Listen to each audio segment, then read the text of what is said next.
Dan about this before.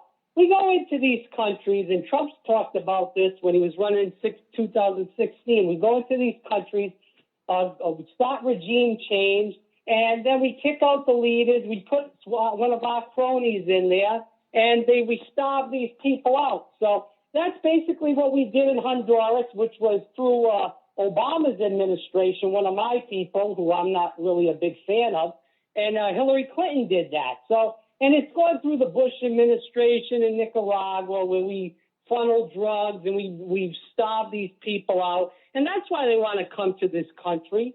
Well, I mean, I don't think that they want to come to this country as some sort of vengeance for something that the CIA, did 20 years ago. I mean, I hardly think that is a reason that people would want to come here.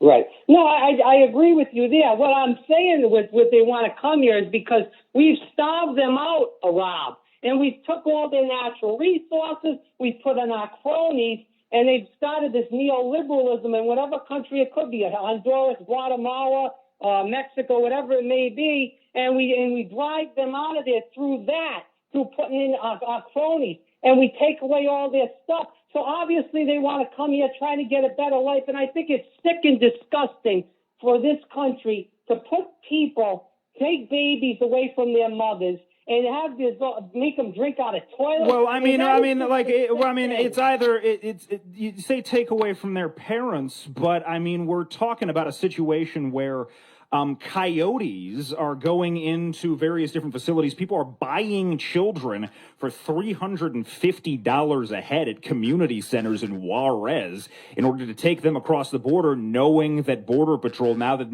the family separation is no longer the mandatory thing under the Trump administration, that's when the huge rush for the border actually started. They were doing the family separation thing. It got worse after that whole row. I mean, we have human traffickers coming through. I mean, we have all sorts of stuff like that. If there's any suspicion whatsoever that these kids may not be traveling with someone that they even know, I mean, I think it's important that you figure out that beforehand, and you do things like DNA testing. It's not a nice thing to do, but I think that to some end it's a human rights thing. I mean, it's necessary.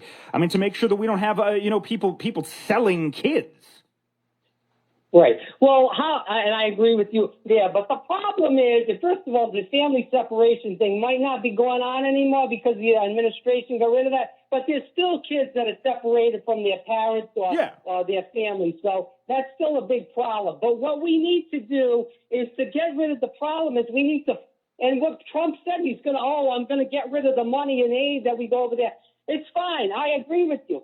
Go over there. If you want to give them money, that's fine. Send somebody over there and make sure that they're divvying that money out to the resources to get these people, so we don't have these people coming in. But you can't get rid of that. It's a disgrace. That there is a problem. I mean, you can give people all the aid you want, but you never know exactly how it's going to get spent.